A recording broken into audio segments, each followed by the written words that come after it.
മറ്റൊരു വാർത്തയിലേക്ക്. തിരുവനന്തപുരം നെയ്യാറ്റിൻകര വെൺപകലിൽ യുവതിയെ യുവാവ് വെട്ടിപ്പരിക്കേൽപ്പിച്ചു. ശാസ്താംതല സ്വദേശി സൂര്യയ്ക്കാണ് വെട്ടേറ്റത്.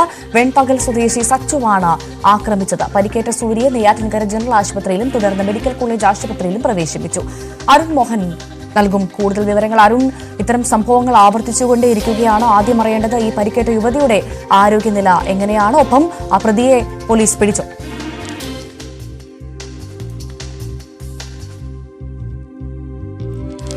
തിരുവനന്തപുരം നെയ്യാറ്റിൻകര വെൺപകലിൽ യുവതിയെ യുവാവ് വെട്ടിപ്പരിക്കേൽപ്പിച്ചു. ശാസ്താംതല സ്വദേശി സൂര്യയ്ക്കാണ് വെട്ടേറ്റത്. അരുൺ മോഹൻ നൽകും കൂടുതൽ വിവരങ്ങൾ. അരുൺ, ഈ യുവതിയുടെ ആരോഗ്യനില അതെങ്ങനെയാണ്? ഒപ്പം പ്രതിയെ പോലീസ് പിടിച്ചു.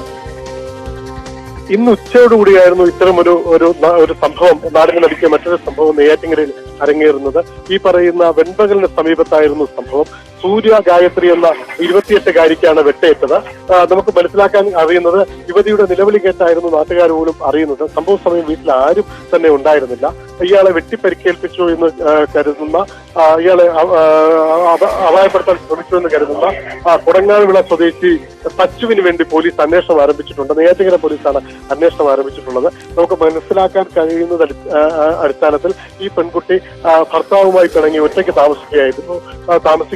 ഒപ്പം മകളുണ്ട്, അമ്മയും അച്ഛനും കൂടെ ഉണ്ട് എന്ന് അറിയുന്നു. എന്തായാലും ഈ സ്ഥലത്തേക്കായിരുന്നു ഈ പറയുന്ന സച്ചു എന്ന് പറയുന്ന യുവാവ് എത്തിയതും ഇവരെ അപായപ്പെടുത്താൻ ശ്രമിച്ചു എന്നാണ് അറിയുന്നത്. എന്തായാലും ഗുരുതരമായ വെട്ടേറ്റ ഇവരെ ആദ്യം നെയ്യാറ്റിൻകര ആശുപത്രിയിലും തുടർന്ന് മെഡിക്കൽ കോളേജ് ആശുപത്രിയിലും പ്രവേശിപ്പിച്ചു. അരുൺ, ഈ യുവതിയെ വീട്ടിൽ കയറി വെട്ടുകയായിരുന്നു അല്ലേ?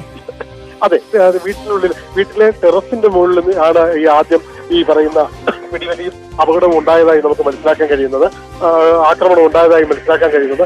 തുടർന്നായിരുന്നു നിലവിളി കേട്ട് എത്തിയപ്പോഴത്തേക്കും ഇയാളെ കടന്നു കളഞ്ഞു എന്നാണ് ഒരു വിവരം. അതേസമയം ഇയാൾ ആശുപത്രിയിലും അവിടെ എത്തിയിരുന്നു. നെയ്യാറ്റിൻകര ആശുപത്രിയിൽ എത്തിയിട്ട് കടന്നു കളഞ്ഞു എന്നും ഒരു വിവരമുണ്ട്. അത് നമുക്ക് സ്ഥിരീകരിക്കേണ്ട ഒരു വിവരമാണ്. അത് പോലീസിൽ നിന്ന് വ്യക്തമാകുന്നത്. എന്തായാലും നെയ്യാറ്റിൻകര കേന്ദ്രീകരിച്ച് പോലീസ് ഇപ്പോൾ ഇയാൾക്ക് വേണ്ടിയുള്ള തിരച്ചിൽ തുടരുകയാണ്. അതായത് നെയ്യാറ്റിൻകര ആശുപത്രിയിലും പ്രതി എത്തി എന്ന് പറയുകയാണെങ്കിൽ കൊലപ്പെടുത്തുക എന്ന ഉദ്ദേശത്തോടു കൂടി തന്നെയായിരുന്നു പ്രതി അവിടേക്ക് എത്തിയത് അല്ലേ? തീർച്ചയായും അങ്ങനെ തന്നെയാണ് അറിയുന്നത്. എന്തായാലും കൊലപ്പെടുത്തുക എന്നുള്ള ഉദ്ദേശത്തോടു കൂടി തന്നെയാണ് ഈ ആക്രമണം നടത്തിയത്. ശരീരത്തിൽ മാരകമായ മുറിവുകളുണ്ട്. ഇവർ തീവ്ര പരിചരണ വിഭാഗത്തിലാണ് ഉള്ളതെന്നാണ് നമുക്ക് അറിയാൻ കഴിയുന്നത്. കാര്യമായ പരിക്ക് പറ്റിയിട്ടുണ്ട് ഈ സൂര്യഗായത്രിക്ക്. എന്തായാലും നെയ്യാറ്റിൻകര പോലീസ് കേസെടുത്ത് അന്വേഷണം ആരംഭിച്ചു. പ്രതിയിലേക്ക് എത്താൻ പോലീസിന് സാധിച്ചിട്ടില്ല ഇതുവരെ അല്ലേ അരുൺ? ഇതുവരെ എത്താൻ കഴിഞ്ഞിട്ടില്ല എന്നാണ് നമുക്ക് ലഭിക്കുന്ന വിവരം.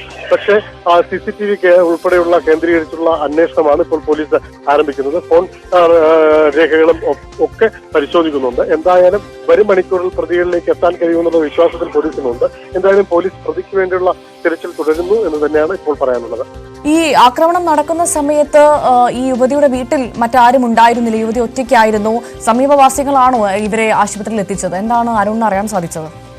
നമുക്ക് മനസ്സിലാക്കാൻ കഴിയുന്നത് അടിസ്ഥാനത്തിൽ ഈ സമയം ഈ വീട്ടിനകത്ത് ആരും തന്നെ ഉണ്ടായിരുന്നില്ല എന്നുള്ളതാണ് അറിയാൻ കഴിയുന്നത്. അവര് അച്ഛനും അമ്മയും പുറത്തു പോയിരുന്ന സമയമാണ്, ആരുമില്ലായിരുന്നു എന്നാണ് മനസ്സിലാക്കുന്നത്. കുട്ടി ഇവർ മാത്രം, സൂര്യ മാത്രമാണ് വീട്ടിലുണ്ടായിരുന്നത്. ഈ സമയത്താണ് യുവാവ് ഇവിടെ എത്തിയതെന്നും ആക്രമണം നടത്തിയെന്നാണ് മനസ്സിലാക്കാൻ കഴിയുന്നത്. ആക്രമണത്തിന് ശേഷം ഇയാൾ കടന്നു കളഞ്ഞു എന്നുള്ള അത് ആദ്യം പോലീസ് നമ്മളോട് പറഞ്ഞിരുന്നത്. എന്നാൽ അതിൽ നിന്ന് ഇപ്പോൾ മാറി പറയുന്നത് ഇയാളെ ആശുപത്രി വരെ ഇയാൾ പെൺകുന്നു ആശുപത്രിയിൽ എത്തിയതിനു ശേഷമാണ് കടന്നത് എന്നുള്ള വിവരവും നമുക്ക് അറിയുന്നുണ്ട്. പക്ഷെ ആ വിവരത്തിലൊരു സ്ഥിരീകരണം നമുക്ക് വരുത്താനുണ്ട്.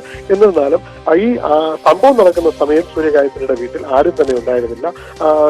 ഇയാൾ എത്തി ഇവരെ കൊലപ്പെടുത്താൻ ശ്രമിക്കുകയായിരുന്നു. ശരി, അരുൺ മോഹനാണ് വിവരങ്ങൾ നൽകിയത്. നമുക്ക് ഈ വാർത്തയുടെ കൂടുതൽ വിശദാംശങ്ങളിലേക്ക് വരും മണിക്കൂറിലെത്താൻ സാധിക്കുമെന്നാണ് പ്രതീക്ഷിക്കുന്നത്.